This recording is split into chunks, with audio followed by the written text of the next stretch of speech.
Hi, I'm Justin Allison. I'm the discipleship pastor here at Greenwood, and today we're going to be looking at Esther chapter 4, and we're going to be kind of going over how Esther is drawn into a conflict between Mordecai and Haman and how she responds in faith in that conflict.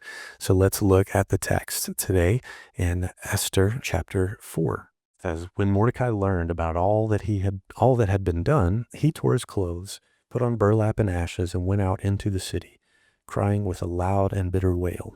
He went as far as the gate of the palace, for no one was allowed to enter the palace while wearing clothes of mourning.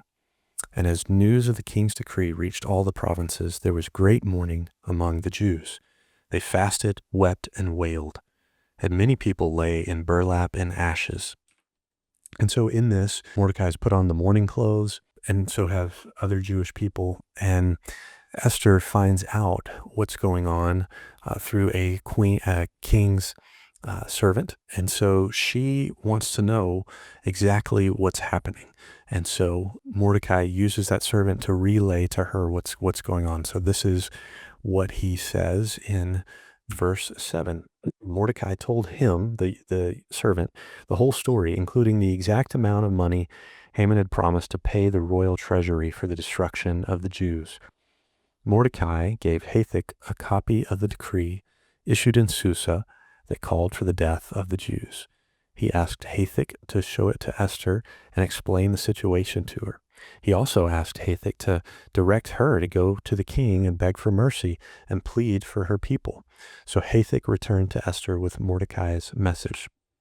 Now, this was a big deal because Esther knew that she could get in trouble for going to the king without being invited. In fact, she sends a message back to Mordecai detailing that and telling him, look, if the king does not extend his scepter to me, I will be put to death. And so this is a risk.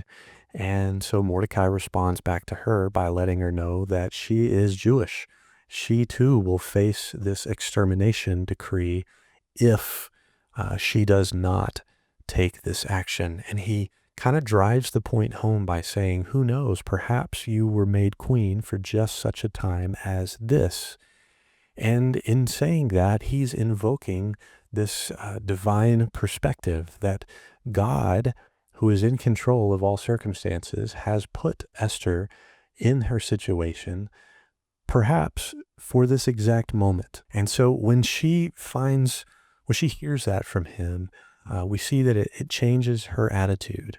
And so in chapter 4, verse 15, Esther sent a reply to Mordecai, go and gather together all the Jews of Susa and fast for me. Do not eat or drink for 3 days, night or day.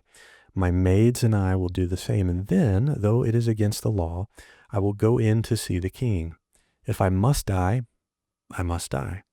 So Mordecai went away and did everything as Esther had ordered him. So there's a couple things we see from this story for those of us in the 21st century. We talked last week about how where God's people are, conflict will also be. Jesus said, in this world you will have trouble. But we also see a response by these people of faith that looks different than just giving up. They do mourn. They fast and they pray. So they're begging God to change the circumstances. And they're facing a very, very huge conflict that we likely will not face here in the United States in the 21st century. However, we do tend to face conflicts just like everyone does. It could be that we have a family conflict that's happening. It could be that your health is not as good as it used to be. You're facing some sort of difficulty there. Could be that there's something going on at work that has just really stressed you out and that you don't really understand how things will even work out from this perspective that you sit in now. When we face those circumstances, we would do well to do what Esther requests her kinsmen to do. And that's fast and pray. There's nothing magical about not eating, but we see biblical examples all throughout the Old and New Testament that God's people use this as a strategy to focus their prayer and show their dependence on God. It's not guaranteeing an outcome or anything like that.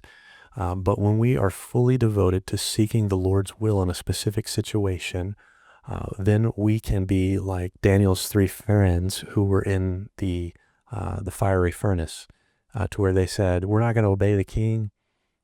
We're going to obey God rather than you, even if it costs us our life, because God can save us if he wants to, but even if he doesn't, we'll still serve him." And when we get to that point of we'll serve the Lord no matter what the outcome is, then God can do some amazing things in our life.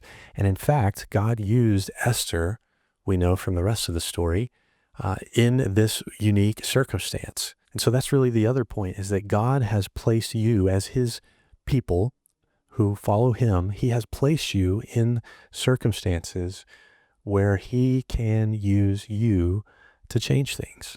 And so perhaps you yourself have been put right in that conflict for such a time as this that you face right now.